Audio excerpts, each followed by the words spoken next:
Bandiraɓe sehilaɓe toɓe radio Jowol Sar jamhire mon hande ko ñalawma talata jeenayi lewru décembre hitande ujunnaje ɗiɗi e nogas e joyyi habruji moɗon e ɗemgal Pulaar États-Unis guiɗirɗen ko toon to Minnesota haade makko kanko Donald Trump e communauté somali naaɓe nene ɓeydo ɗum noon en ketto kadi hon kanko Donald Trump haaluji ɗi o haalno te en gañantumagal ngal jogui contre somali naaɓe wonɓe ɗo e leydi habruji men ha hande toon to États-Unis hono kamɓe congrès koɓe waɗa pression ha hande kanko gardiɗo défense leydi ndi pour yo addanɓe vidéo ji ɗi ganduɗa holno ɓe pelliri ɗeɗo laaɗe toon to Venezuela e habruji men international guiɗoɗen ko toon to Burkina Faso ɗum noon ko avion goto militaire jeyaton to Nigéria juurima toon to Bobo Dioulasso addi kadi uure on nde oɗo joni sa hakkude mabɓe kamɓe leyɗele AES e kamɓe leyɗele keddinoɗe kadi ECOWAS CEDEAO habruji men international cakkitoɗen ko toon to Mauritanie ɗum noon kadi hol yiyande haraleɓe jogui ko fati kanko gardi leydi Mauritanie e kanko kadi premier ministre koɓe kalata ko fati passif humanitaire gasnirten habruji men ko jokkodirde Tidiane Niang goto joɗiniɓe en toon to Nouakchott rokka en kadi alamamo joguiɗen fati coftal ɓalli ɗum woni titre uji men ɓuuri mawnude oɗo journal min mbaɗon toon hande oɗo ñalawma talata jeenayi lewru décembre hitande ujunnaje ɗiɗi nogas e joyyi may garta joni joni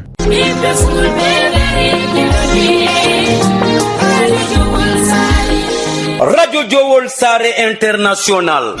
radio Jowol International wonande jogiiɓe publicité jokkodir eya radio Jowol International caggal indicatif Mauritanie waɗa 46 53 84 09 walla mbaɗa 44 18 77 18 walla mbaɗa indicatif dowlaji dendude Amérique plus 1 513 668 03 94 bandiraɓe musidɓe tedduɓe heeɗi min Abou Diobo El Hadji Ngori momi hetto radio Jowol International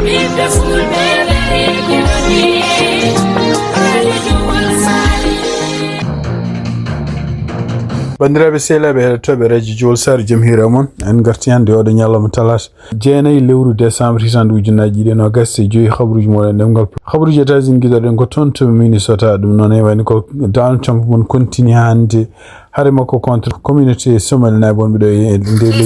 e nder leydi e nder konguɗi ɗi o haalno kanko Donald Trump ɗum noon ko yontere ɓennude o haali wi wonde ko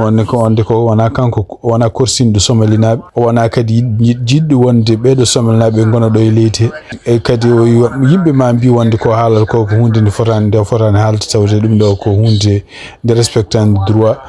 kono o wi ɗum o won jaaha ɗum kanko o wi wonde ko ɓeɗo potani wonde ɗo o wi wonde ko yimɓe ɓe moƴƴani o wi wona maire ɓe gumori leydi mabɓe par ce que leydi mabɓe wona leydi moƴƴiri. Somebody said, oh, that's not politically correct. I don't care. I don't want them in our country. Their country's no good for a reason. koye wonde fof ɗum ɗo fof ari ko waɗi ko caggal nde kanko Donald Trump non seulement ko haareji hakkude makko e kanko oɗo biyete Ilhan Omar noon ko sarɗiyanke jeeyaɗo toon to Minnesota kono origine muɗum ko somali kanko démocrate kamɓe beltani ene wayno ko kanko Donald Trump o waɗino haalluji kewɗo wi wonde ko alay saago Ilhan Omar o wawa déporte ɗum kono wawi wonde fof ko yiya e ñalawma hono kanko maire mo Minneapolis hono kanko biyeteɗo Jacob Frey en wani kanko war makko haalde ABC o wi wonde ken wayno ko d'abord so tawi won yimɓe takkaɓe toon to Minneapolis mbiya wonde gujji kalisaji walla mbaɗi fraude walla mbaɗi ɗum yo laamu nanngu ɗumen yo laamu rewo muɗum yo justice rewo mumen kono noon ko ene wayno ko wurtude garde national walla wurtude yimɓe immigration e population civil gonɗo toon en tampina ɗumen ɗum ɗo fof ko hunde nde ganduɗa jarani donc ene wayno ko oɗo saji won fewni sa non seulement police ji gonɗi toon beele en mbasa liggodirde yimɓe immigration mais aussi ko fewnidde yimɓe wonɓe toon somali naaɓe fof e commune kala yimɓe jeeyaɓe toon to Minneapolis pour beele mbawa fewnitade hoto jabba haɓede hoto jabba dugdede hoto jabba ɗum ɗo hoto jabba sipirede tan kono yo respecte loi ko wawi wonde fof ene wayni ko ɗum kadi ko hunde nde ganduɗa kanko maire ngoɗo wuuro ko hunde nde o riwti ɗum kanko oɗo maire mo Minneapolis Jacob Frey kono aɗa ganduɗa no fewi kanko surtout yende kanko George Floyd nde wara toon to Minneapolis ko kanko kadi dardunoɗo e yimɓe surtout seppoɓe ɓaleɓe e kadi défendunoɓe communauté ji ɗi civil en jeenoɓe kadi e yimɓe ɓe ganduɗa en wallunoɓe ha ɓeɗo police ji kañum fof nangga ko wawi wonde fof e nder haaluji ɗo haali wonde ko en wayno ko somali naɓe ko yimɓe important toon to Minneapolis kadi ko yimɓe jogiiɓe business aji kadi ken lime o moins ko famdi fof ton tan Minneapolis wuro godon tan wadi ko moins capande jertete ne ujunere neddo taw ko yimbe be ganduda en taw ko gila sad yankobe hay janginobe hay docteur be hay jugibe meccikewdo hay kadi jugibe business ajum donc wi wonde ko wayi wonde fof ko be américain ko be fodde respected no américain fodde respectude ni kadi ko mo wari hen page makko de wayi wadde bel kam police mo Minneapolis en wasa wawde ligundirde immigration ko faate dum don ton to Washington hande hono kanko Peter Hegseth dum non ko neddo gardido défense leydi walla min neddo mo biyata topitido ko faate guerre mo continue jogade cadel cagal kadi nde Donald Trump kanyum woru mo wi wonde ko ala sago mo o cito video mo ganduda en biyado wonde be mbari military walla be mbari yimbe tonto Venezuela cagal ne be bombi goto e laade de don kono non kadi e mayni ko hay dannobe hen kadi be mbari dumen dum no fo non ko hunde ne ganduda lundinde kuule guerre international ko dum woni donc congrès enquête ko congrès no wayni ko woni ko kambe démocrate et républicain fu be ngoni ko rendinde page pour wawde usude dole makko kanko Donald Trump surtout yen tonto wiide ne fewje hare hakkunde États-Unis e kambe Venezuela en wayni ko siftinde non kala ko wayno hare en guerruji walla ko en commerce ko kambe congrès ngen jamis dum donc en wayni ko kanko Donald Trump woni ko jewde rewde page fof hakkunde kambe États-Unis e Venezuela donc dum woni ko congrès enquête o do sa joni pour wiide d'abord ko be mbadi ko hunde ko crime de guerre ko non kadi mo ay ko wallude kadi kambe congrès mbele kadi no wayni ko kanko Donald Trump wawa continuer o wasi jogade den dole pour déclarer de guerre hakkunde mabbe Venezuela ko wawi won fo kambe congrès ben continue namdade kanko Peter Hegseth yo yaltin video donc e ko security ko mi wonde so tawi video yaltani ha laabi taw video wonani en wayla en wayno ko kambe ko blog ko be kala ko woni budget part no de défense kala ko faate na kanko Peter Hegseth ko dannortono be kada mo dannade sibabunde ustude budget o mbele didon wala didon mission ngaji de wadat mbelon wasi jogade dum ko wawi wonde fo en wayno ko kambe congrès o do sa joni ko be dikindirbe Pentagon ko faate cadel gonton Venezuela khabruji min États-Unis ha hande tunnade kadi journal The Guardian en wayni ko mbi wonde ko kanko Donald Trump gede do takaro do sa joni hono Leticia James walla o do debbo biyetedo Cox diggotono ton to Federal Reserve en wayni ko gede de ganda kanko wara mako wadi no hitande hakkunde hitande ujunere e temed jene capan jene tasi ha iran ujunere temed jene e capan jene ne be mbi e wiide o journal walla journal goddo be tan biyetedo ProPublica e hakkunde do kital didi kanko Donald Trump sodini galleji di tonto legal takingal e Palm Beach dum non ko tonto Florida di non galleji kati ni wayno wino ko galleji kanko war mako mo hoden kon nan di don galleji o meden hodden tumnara andi ko be kalbi mbi di don galleji no wayno watti dum ko galleji loyetede donc en wayno ko kanko Donald Trump dum no tumnara andi journaliji kalli ko mbi wonde ko so wadi de don gede ko pour ko normal kon non neddo goddo baddo dum fo yete ko fraude ko dum wadi donc en wayno ko e wiidi journal o kadi wi wonde ko kanko Donald Trump en wayni ko komo waɗi ɗeɗon gueɗe donc jogade galleji ɗiɗi taw galleji ɗi ene luwa galleji ɗi ene wayni ko baɗɗo ɗum pour ene luwe ɗum ɗon ko hunde nde ganduɗa hen ko hunde hersinide ko hunde criminel wonande kanko biyeteɗo Cox Lisa Cox waɗi ɗum walla kanko biyeteɗo Leticia James waɗi ɗum walla kadi kanko biyeteɗo sénateur Adam Schiff wiya kadi kanko ɗum walla biyeteɗo Eric Swalwell ɓeɗo fof ene wayni ko ɓe takki wi mbaɗi ɗeɗon gueɗe donc ene wayni ko kanko Donald Trump journal ko ari kadi wi donc ɗum ɗo fof ko so tawi o ndaran darogal wan ko gueɗe ɗe wonno kanko hoore makko tugi hitande ujunere temeɗe jeenayyi capan jeenayyi tati ha hitande ujunere temeɗe jeenayyi capan jeenayyi nayyi siftindon tan ko ene wayni ko kanko Leticia James e kanko James Comey ha hande ene wayni ko sibabunde oɗo juge biyeteɗo Curry kañum woru mum mbiɗo wonde ko cuɓugol makko kanko Lindsey Halligan tawde ko cuɓugol ngol rewani lawol en wayni ko kanko kala kanko Lindsey Halligan ko liggino en wayni ko alay sago ɗum ɗon momte ɗum waɗi donc oɗo sa joni kamɓe département justice ɓe goni koye ƴewde peeje fof nde ɓe mbawi wadde pour heɓe mbawa kam takkude hono kanko James Comey beele eɓe tampina ɗum ɗo fof kadi ko gueɗe ɗe ganduɗa kanko Donald Trump ko gonɗo mo wasi oyo ko yimɓe rewnama ɓe fof kala yimɓe tampinoɓe maw tampini men ɗum noon kadi hande toon ñande altinde kadi kamɓe kene wona 16 neɗɗo liggotono ɗo FBI taw ko yimɓe ganduɗa joguiɓe karalagal ene wani ko ngari portima plante kanko Kash Patel e gouvernement kanko Donald Trump ɗum no fo e wiide mumen ko sibabude ceyakama noon ko sibabude ande George Floyd nde yimɓe caparton ɗum noon ko sibabude mettere men bargol kanko George Floyd barno toon to Minneapolis ene wani ko kamɓe ɗiɗo agent ji FBI wonnoɓe tan e yimɓe woɗɓe taw ko ɓornoɓe tuniji garino kañumen koye min ene wani dicci pour respectude mayde makko kanko George Floyd e kadi belen kanɗon fitnaji ko way wonde fof ene wayno ko tugguideɓe gari nde ene kanko gouvernement kanko Donald Trump e kanko bandi garde du département justice to yenno garde FBI hono Kash Patel ene wayno ɓeɗo 16 fof ɓe ceeki ɗumen donc ɓeɗo sekede ɗumen oɗo saji joni ko tumnade hande goto e avocat ji makko waali ko hunde lundinde aadaji FBI par ce que goto fotani sekirede noon e kadi ko hunde nde ganduɗa en kamɓe Donald Trump tawde ɓe mbiyanno ko démocrate en gonno koye wadde hutorade département justice pour kutorgal pour habde hañumen ene wano oɗo sa joni kamɓe koɓe gari ko kala yimɓe neɗɗo mennoɗo ankidde ko fate Donald Trump walla mennoɗo haalde ko fate Donald Trump ɓe guetti ɗum ɓe ceeki ɗum ɗum noon woni donc ɓeɗo 16 portimo plante Kash Patel e kanko gouvernement makko kanko administration kanko Donald kabaruji e ɗemgal Pulaar e radio Jawol Sare habaruji men international giɗoɗen ko toon to Burkina Faso ɗum noon e tugnade communiqué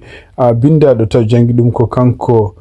ministre malinaɓe toppiti ko fati protection civile ɗum noon général de division Dawda Ali Mohamedine communiqué o kadi signi ɗum taw ko kanko Assimi Goïta ɗum won kanko woni président malien ɗum noon e nder communiqué ɓe kaali ɓe mbi wonde ko kamɓe leyɗele jeeyaɗe e AS eɓe jogui mettere no fewi avion jeeyaɗo ni avion militaire Nigéria arde juulade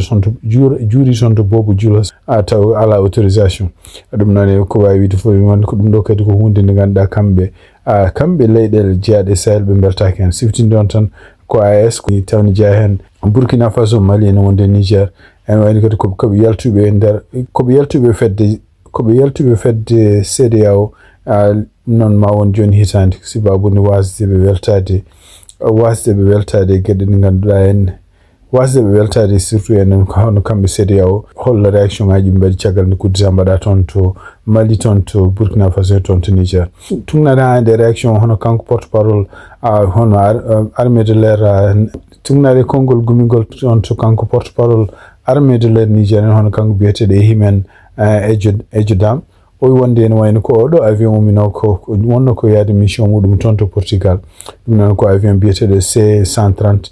taw koye armée mabɓe de l'air jeeya ɗum noon kone wayno ko caggal nde diwi toon to Lagos teskiri wonde kene waɗi caɗele technique ɗum noon ko alay sago wawa juurade e aéroport ɓurɗo ɓadade ɗum donc aéroport ɓurnoɗo ɓadade ko Bobo Dioulass wonno donc tugnade hande communiqué mo kanko porte parole haali hono kanko général jeeyaɗo toon to Mali waali o wi wonde ko avion wonno 11 neɗɗo wonno hen ne waɗi militaire uji ne waɗi yimɓe jeenayi taw ko passager ji kañum fof ko militaire uji ne waɗi yimɓe ɗiɗo kadi taw ko yimɓe pilotage avion ɗum noon ko wawi wonde fof wani ko caggal kadi nde kamɓe Nigéria e kamɓe kadi Burkina Faso nde ɓe mbawi continue haaldude ne wayno ko oɗo saha joni kanko porte parole mo armée de l'air nigérien Ehimen o wi wonde ko yimɓe mabɓe oɗo saha joni kamɓe dadiɓe wonɓe toon to Bobo Dioulass o ɓe jaɓɓima ɗumen e kadi ene wayno kone kañumen fof no kisi kono noon ɗum ɗo ko hunde nde ganduɗa ene lundi oɗo saha joni communiqué mo kamɓe yimɓe jeeyaɓe AS ɓe mbaɗi e ɗum noon e wayno koɓe kolli ko holɗuɓe mettere mabɓe no fewi surtout en oɗo avion arde toon e espace mabɓe juurade toon ɗum ɗo fof noon ari ko caggal kadi nde kamɓe Nigéria yiyama wonde ko ɓe mbawino neldude avion ngaji militaire uji ɗum noon donc ɓe mballi kuddita bannoɗo toon to jogornoɗo wadde toon to Benin o ɓe kaɓe ɓeɗon arno wadde kudditawo e ɗum noon kadi e wiide mabɓe kamɓe Nigéria ko ɗiɗo opération ngaji ko sibabude gouvernement mo Benin kañumen namdino donc so tawi kadi ɗum ɗon waɗi ɓooyani kadi bon avion mabɓe kamɓe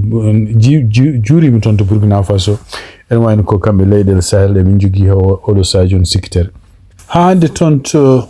toon to Abuja tugnade kadi e konngol gumigol e kanko gardiɗo commission sede hono kanko marture o wonde ken wayno ko Afrique bangue Sahel o sa joni en wayno ko ala fo dejirto woni dum non ko sibabu ne kudditaji continue badede o do sa ko kuddita cakirito badede ko walla demnodo badede on ko tonto bene en wayno ko hodo sa joni haysindo wonon kuddita en yaran no foti yaruni wayno dum do haysindo on kuddita en wayno dum don kadi ari ko jonta tan ciagal ne kuddita goddo wadi tonto Guinea Bissau ko siftintan ton kamɓe seede yawo e ɓen continue hande haldude e yimɓe howoɓe wonɓe to Guinea Bissau ɓe surtout en howoɓe won toon Guinea Bissau e yidde mabɓe d'abord ko kala ko wote ko fati wotiji baɗno toon yo résultat ji mum jaltin donc hande kamɓe leydi France en wayno oɗo sadio ne ɓen ballodiri e Nigeria ɗum noon koye ɗaɓɓali gummiɗe toon to laamu kamɓe leydi Benin pour yilade ɓeɗo henna yimɓe joguinoɓe anniye wadde toon kuddita toon to Benin ko siftin ɗon tan e wayno ko kamɓe Nigeria armée mabɓe e kamɓe kadi France surveillance moɓe joguino taw ko dow weeyo ko kamɓe balli ha yinno wadde kuddita kañumen koye men wayno kawa dogi ɗum waɗi kamɓe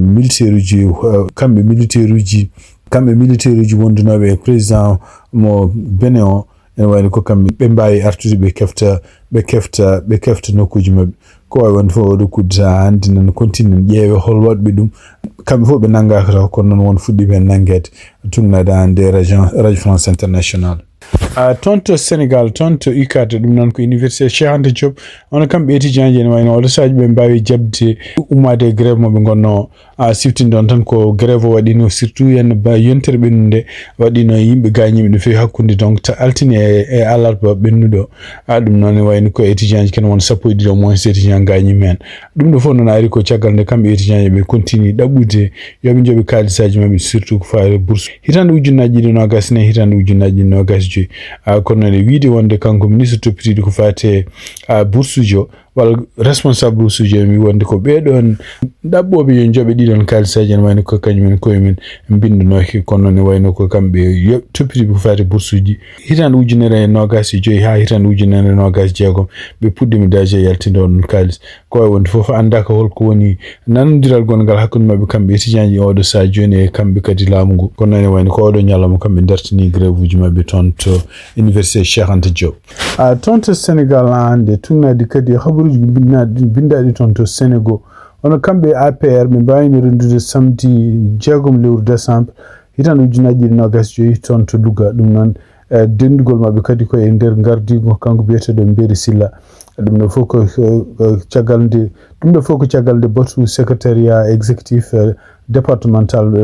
batu muɗum tugnan hande article o kanko Mansour Faye gardinoɗo oɗo ngal ɗon dental o wawi kadi ardunomo wonde délégation présidentielle mawɗo o wawi kadi haalde wi oɗo sa joni wayno ko leydi Sénégal ene tampi e laamu makko kanko Diomaye e kanko Sonko wi kadi ene wayno ko leydi ndi fof woni joni koye niɓɓere ngaalu leydi ngu oɗo si natti wawde yaade natti marsude e kadi ene wayno ko yimɓe fof goni koye misére goni koye yimɓe fof ko wontuɓe miskineɓe oɗo sa joni donc ɗum noon sibaba oɗon situation o wi kanko Mansour Faye o haali wi wonde ko ancien président Macky Sall kañum hoore mum ɗo e Sénégal e kadi ma ƴeew kadi ƴamde lefol laamu e ɗum noon ko hitande ujunnaji ɗiɗi e nogas jeenayyi donc kanko ancien ministre hono Mansour Faye o wi kadi ene wayno ko parti APR woni koye fewnitare oɗo sa joni pour woteji baɗoji toon local et surtout kadi woteji élection ngaji pour suɓade gadduɗo leydi Sénégal hitande ujunnaji ɗiɗi e nogas jeenayyi oyi ɗum noon pour ɗum ɗo fof wewni ɗum ɗon eɓe mbawi eɓe noddi yimɓeɓe henno yo yimɓe wonɓe toon Sénégal e yimɓe wonɓe caggal leydi pour ɓe beele ne jaade parti mabɓe taw ko tinnare mawde kadi pour woteji garoji habaruji men international cektorɗen ko toon to Mauritanie tugnadi kadi e journal biyeteɗo Kas Ataye ko haali wi wondi ko discours aji hono gardiɗo leydi Mauritanie hono kanko Mohamed Cheikhul Ghazouani e kanko premier ministre makko kanko Mokhtar Ould Diaye yani kanko Mokhtar Ould Diaye yiyedemo toon to assemblée nationale omo haala toon ko fate passif humanitaire ɗum noon e wayni ko tugnade hande haralaɓe ko fate haalɓe waɗɓe opinion mi oɗo journal Kas Ataye mbi wondi ko discourage mabdi fu wala ko be kala ko fofu kambe ardibe gardido leydi ndi e gardido laamu ko be kala ko fofu no wayno kambe ko ngoje mabbe odo sajon ko safrude hol battande de dido evenement bannodi hita tugi hitan ujunere temed jene chapande jersey jene ha hitan ujunere temed jene chapande jene di surtout yan ko fate be do sukabe njo no gas jesus warabe ton taw ko sukabe bale tumnada hande haralabe ko fate en journalisme taw ko kasata ndendin ton mi judgment mbi wonde en wani ko laamu makko kanko Mohamed Cheikh Ghazwani o huccinani gede ko safrude holko woni sababu dedo gede mbadi kadum non kadi en wayni ko gedde kaltede hende en woni ko be ngoja ko yaltinde kalsaji pour yobde yimbe be ganda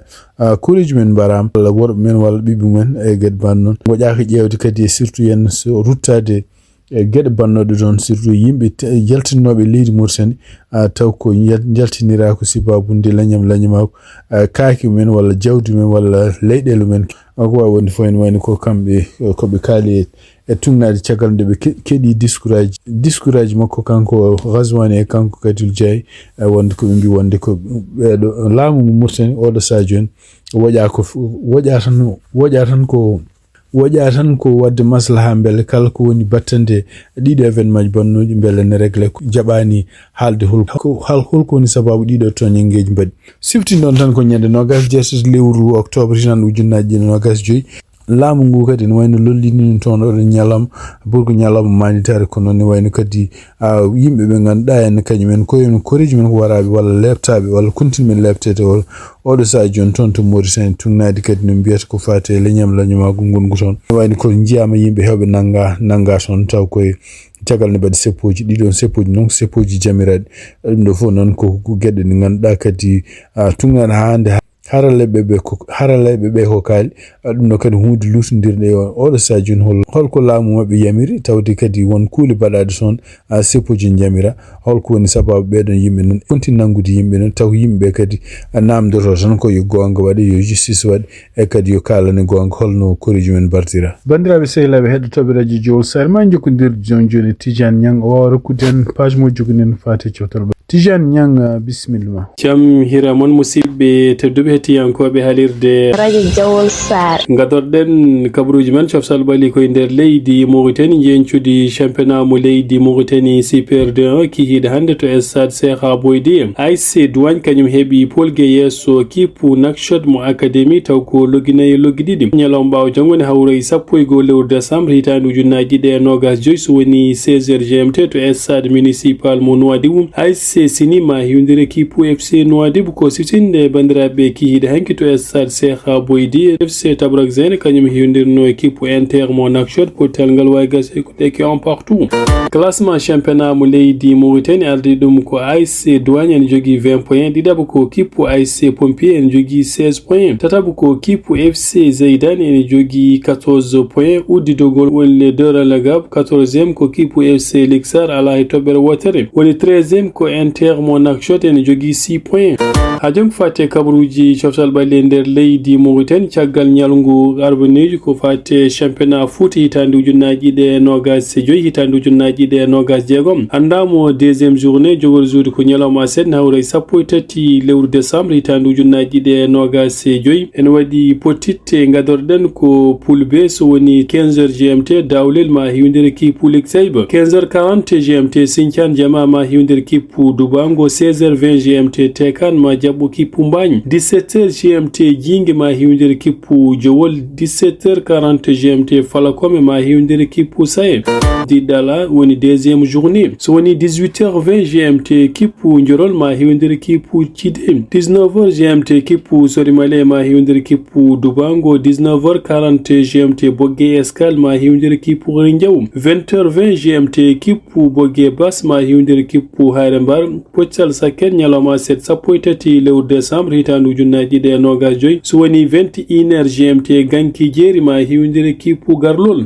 jencuudi Ligue des champions kihiide hande kippu Atlanta kanyum heɓi polke yesso kippu Chelsea logguiɗiɗe loggol gotol. Liverpool kanyum yehe nder terre Inter de Milan fiɗum loggol gotol e ndigam. FC Barcelone kanyum waɗi remontada contre kippu Francfort logguiɗiɗe loggol gotol. PSG Eindhoven kanyum jaɓino kippu Atletico Madrid ko Atletico Madrid wa heɓde polgu loggi tati loggi ɗiɗi. Olympique de Marseille kanyum yehe nder terre Gantoise fiɗum loggi tati loggi ɗiɗi. Tottenham kanyum heɓi polge yesso Stava Prague taw ko loggi tati e ndigam. Monaco kanyum heɓi polge yesso kippu Galatasaray loggol gotol e ndigam. Bayern Dominique kanyum heɓi polge yesso kippu Sporting loggi tati loggol gotol.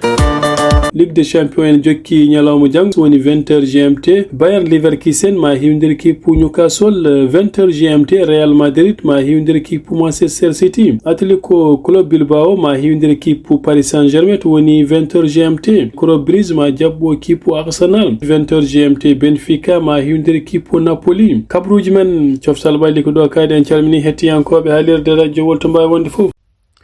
Tijan Nyanga jaram. bandiraɓe sehlaɓe heɗotoɓe radio Sare habaruji min jogonnone demgal Pulaar yawde ñalawma talata 9 lewru décembre hitande ujunnaji 20 gasi ha laaɓi ko musidɗo mon Amadou haldata e moɗon nen mbawini wallodirde e Tidiane Niang joɗiniɗen toon to Nouakchott ko fate coftal balli yen mbaale jaam ha janggo on jarama.